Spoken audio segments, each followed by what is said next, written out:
Hello Lucy, have you joined us this afternoon? I'm just going to wait until I see some more people join the live event before I start, and then we'll start with an introduction, just some housekeeping rules for the live platform, if that's okay with everyone.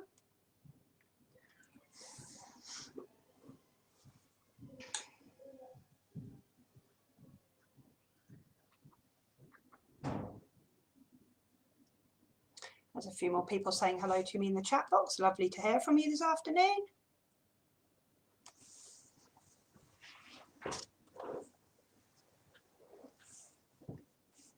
Wonder what my magic number will be.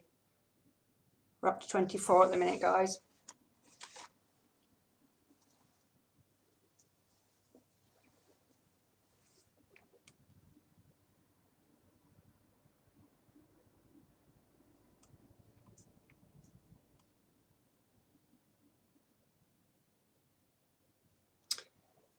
So I'm learning all the time with the live platform, and I can actually see where you all study and where you work. That's quite interesting. Got a few NHS ex-staff by the look of it.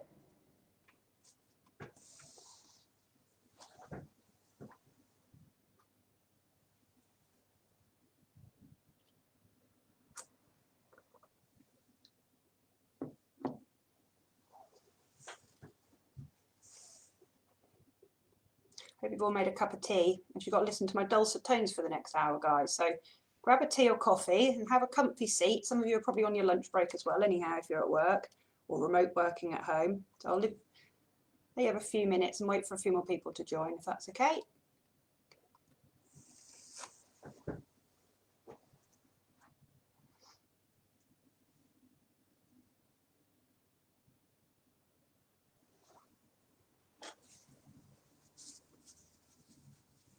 Talk to them.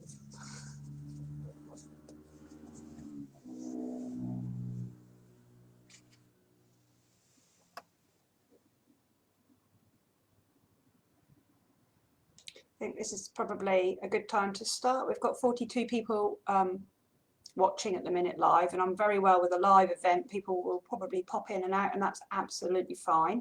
As far as I'm aware, this is recorded as well, so we'll try and share it on the Facebook Birchwood Medical Practice page as well, so if anybody wants to look back on it, they can.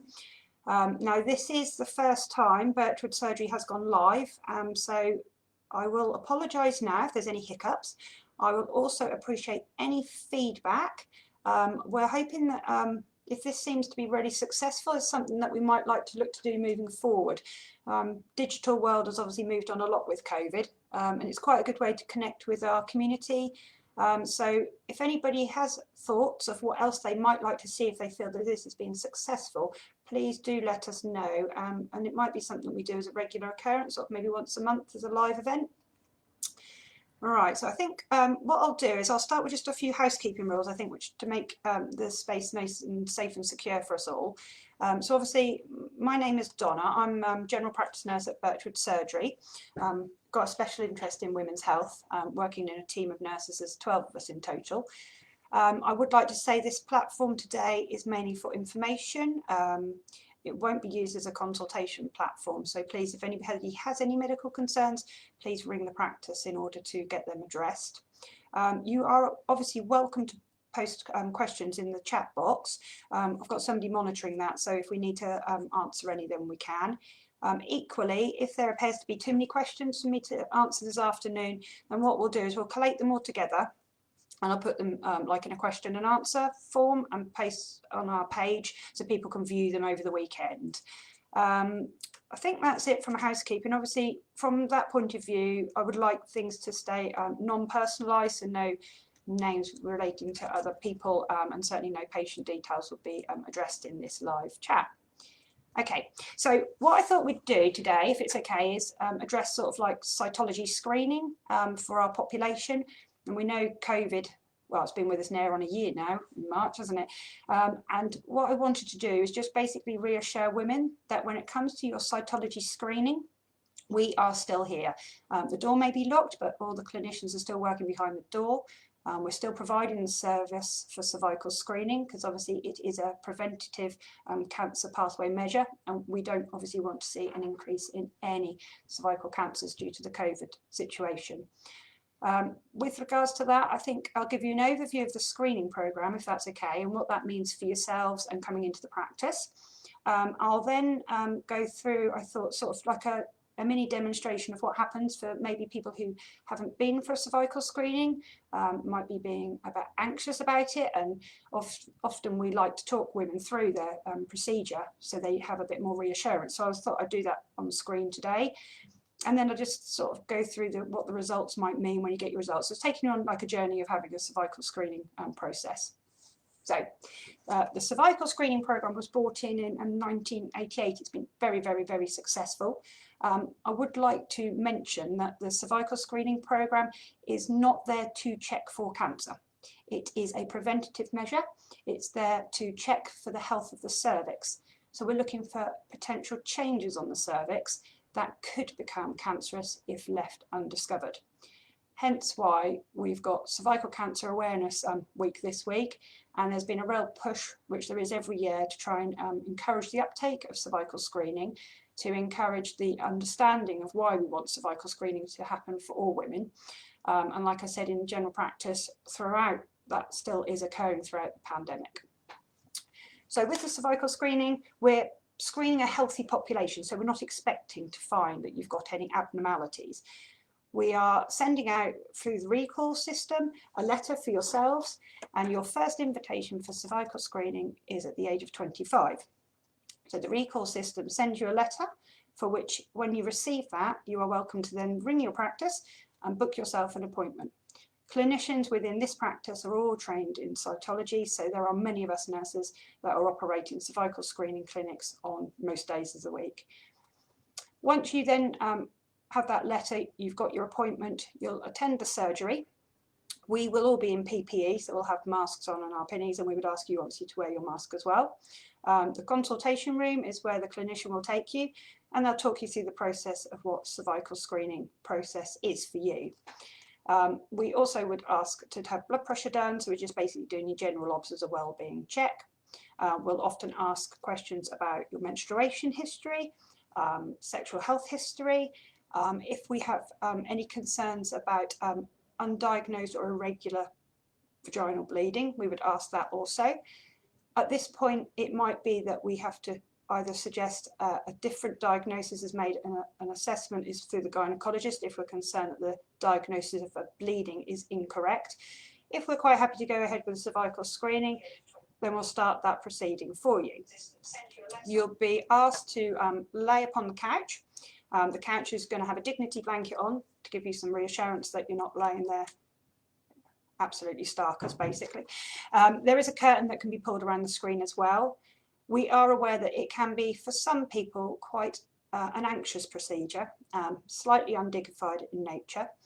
And if at that point you feel that it's not something you want to go ahead with, most of us as clinicians are more than happy to reassure you, talk you through the procedure, and then allow you to, if you need to, make another appointment. Obviously, if you're more than happy to go ahead with the procedure at that point, we will. What we'll end up doing at that point is, once you're on the couch, is ensuring that your dignity blanket is covered. We'll be able to examine the genitalia, and then what we'll do is gently insert a speculum.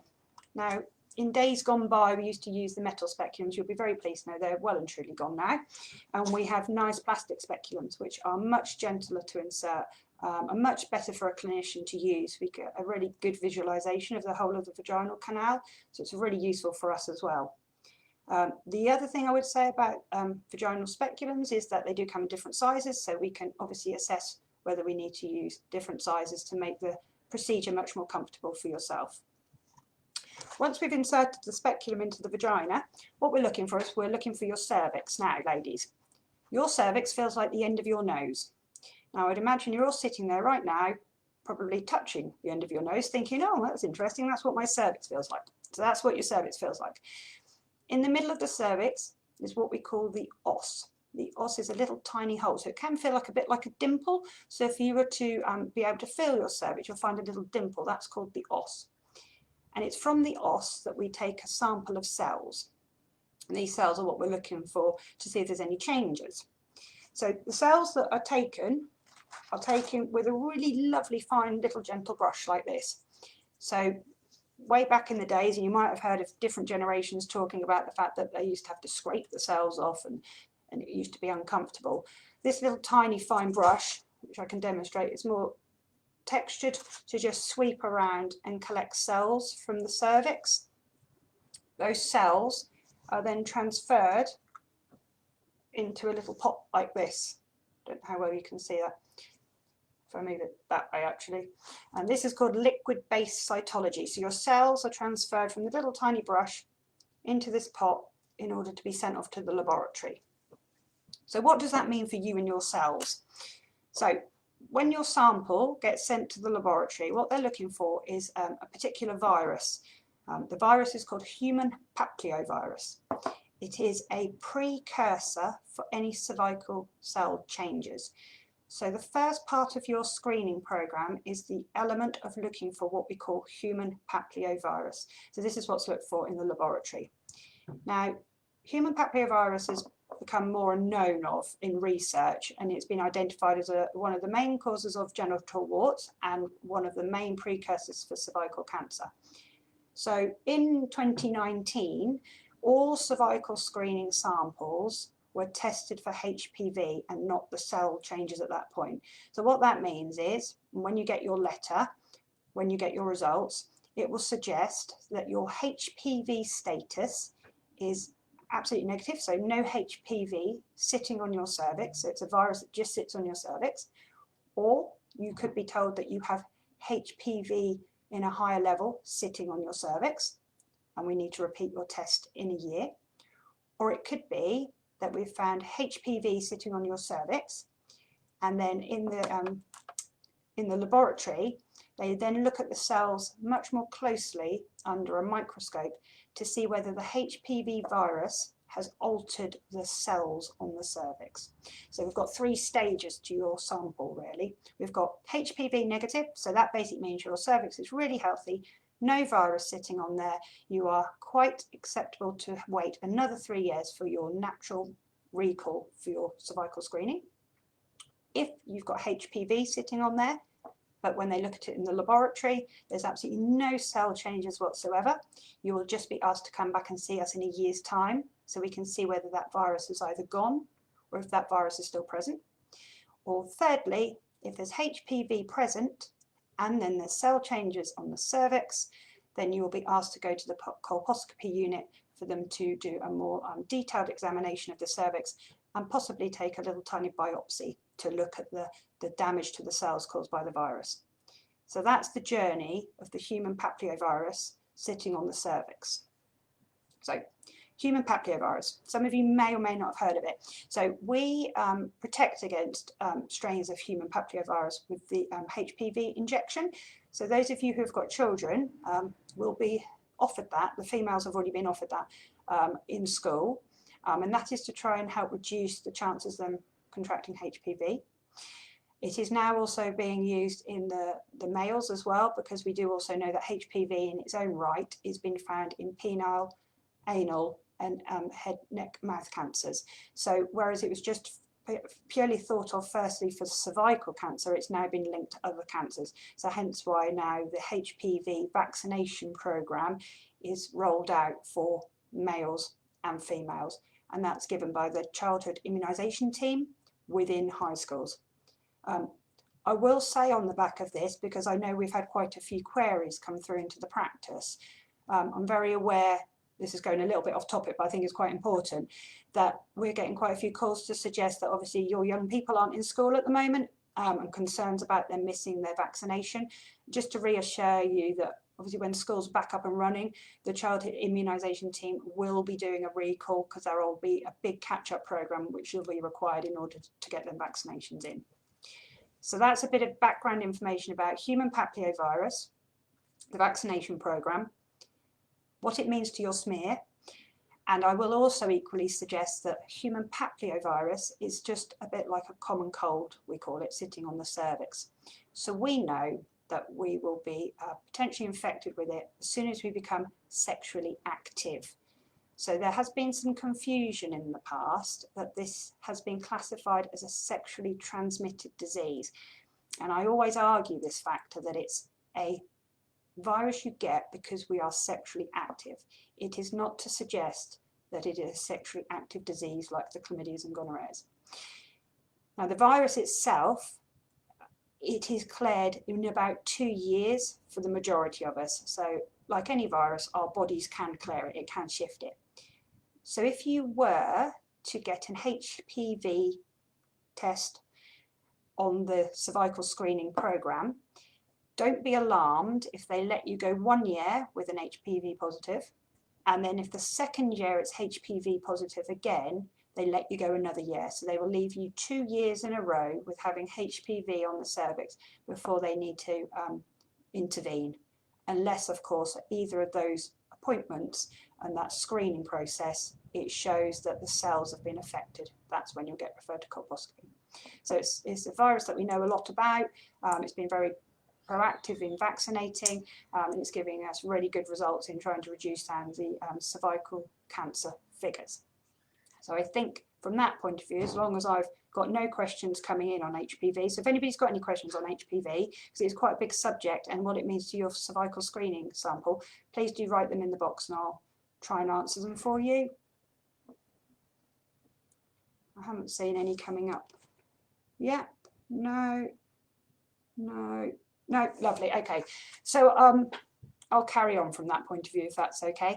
So with regards to your cervical screening, if you were to end up going to colposcopy, so I'll go through on to colposcopy next, and this is where we have where we've got cell changes. You'll be invited to the colposcopy unit at the Norfolk and Norwich Hospital. They also are still running through COVID, because obviously that is your cancer prevention area. You will be invited in, and the gynecologists that sit in there and the colposcopy nurses are so reassuring and lovely. They really do put you at ease. They'll talk you through once again what your results mean. If they then decide to take a biopsy of your cervix, that is just to ensure that they can see what cell damage has happened with the virus. And then you'll get the results of that to suggest whether, yes, you can return back to the normal screening program of 3 years, or whether you to have further treatment. And further treatment is more of an excision of the cells within that little tiny hole that I was talking about with the os. And that is to ensure that we can eradicate any of the cells that might be affected. This is a very good preventative way of ensuring that cancer or precancerous cells don't become cancerous in nature. So what I would say to any woman, if you get your results back and you're getting your appointment to colposcopy, please do attend, and please do obviously attend your follow-ups. Equally, if you get your letter back with your results suggesting you have HPV and you need a yearly checkup, please do come back to see us at a year's time.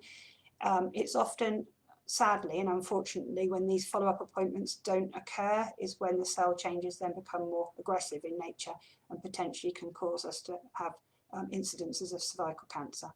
So that's really important for us all as women to think about going forward. With regards to the cervical screening call-up, I've talked about it being yearly for HPV, 3 yearly is your normal recall, and when you hit the age of 50, you'll be pleased to know, ladies, you drop down to 5 yearly recalls, unless, of course, there's any problems on the cervix at all. For our younger people, like I said, they start at 25, finish at 64 is the completion date, unless there's any abnormalities on the cervix. And that, I think, unless I've missed anything for the cervical screening program, is it in a nutshell, to be quite honest. I would say if anybody feels that they need any further information or guidance or support, please don't go Googling things. We know that Google is a wonderful place to find information, but it also can scare women into maybe not attending their cervical screening. The most reputable sites that I would probably recommend for you to go on is Joe's Trust. So Joe's Trust is who supports the Cervical Cancer Awareness Week. They have materials on there that are suitable for anybody with a disability. So they do provide larger print brochures and documents. So if you've got visually impaired or people with learning disabilities, they are really supportive in talking through a visual picture of the cervical screening program and what happens at that appointment. There's a brilliant fact sheet on everything I've discussed, which is your HPV, what your results mean, what the smear test is, the colposcopy unit, any of the treatments. So I would say if you've got anything you want to find out, that will be the site that I would certainly signpost you to.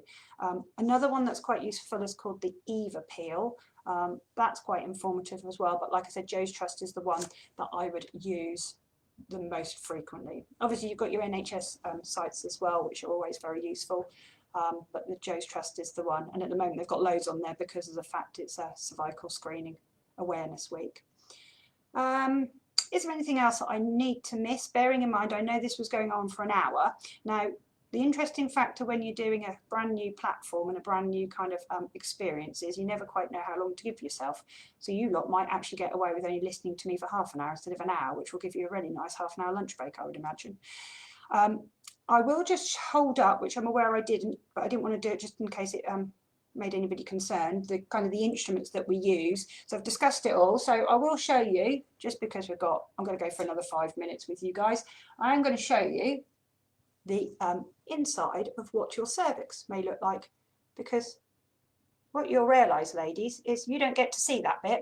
I'm very privileged as a nurse. I get to see something that you don't. So if we look down the vaginal canal there, and you can see there's like a what appears to be like a little lump there, that is what your cervix looks like. And in the middle is, well, this one's a little bit enlarged, but in the middle is what I was describing as the os, which is that little tiny hole.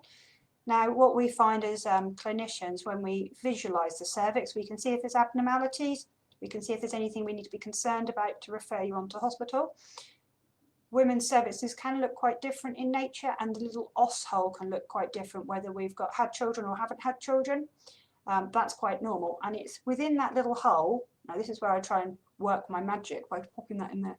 That is where we put the little brush in. Oh. Everything's back to front when you're on a camera. That's right. And it goes into that little hole, and then it sweeps the cells around like so. So that is how your cervical screening sample is taken, with a sweep of the cells there.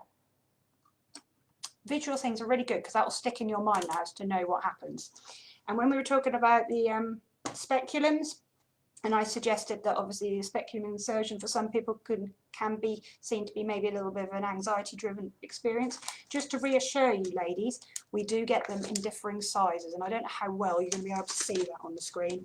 So we as clinicians will assess whether we've got maybe a young person who hasn't maybe had children, or if we've got a lady who's gone through the menopause, and we know going through the menopause does create the vaginal walls to be slightly more shallower in nature. They don't give as much, they don't have as much lubrication, so we tend to choose a smaller speculum. So if I open the paper, which is going to make a bit of a racket, hang on, you can see here probably that's a little tiny speculum, and that just gently inserts into the vagina really, really nicely to enable us to gently open it up to visualize the cervix. So if we imagine the size of that in comparison to my finger, you can see realistically it's really not very large in size. And if we're thinking about this procedure that we're doing is potentially a lifesaver, I would suggest that most women, once they've actually seen this, would think, yeah, I can manage that if it means it's looking after my cervical health and keeping me safe. And then we do have more medium size, and then we do have a larger size if we need to. So we'll always assess which is going to be the most comfortable way to get your procedure done for you. I think from my point of view, it's just lovely to be able to sort of hopefully inform a little bit, maybe take a bit of anxiety out of the situation for some people who might not ever have had a smear. Hopefully if people have had a smear test and they've had results and they've not been sure of it, I'm hoping that's clarified some questions you might have in your mind. And with regards to that, the fact that throughout COVID, we are still opening our doors and we have not stopped our screening programme, and we will be continuing to offer that for you ladies. You've got your resources, and I think, to be honest, that's half an hour of my dulcet tones taking up your lunch break. I hope it's been of use for you all. Like I said, any questions, please do write them on the side and we'll collate them. Any comments about how this has worked for you today, what worked, what didn't work, please do let us know, because obviously this is the start of hopefully an ongoing thing. And if there's any other topics that you just want a half an hour drop-in session from any of us nurses, clinicians, it's something that we can look to do as an ongoing sort of community supportive, informative event for you. I shall sit here for the next 2 or 3 minutes and see if any comments come up or any feedback. Thank you all very much for listening.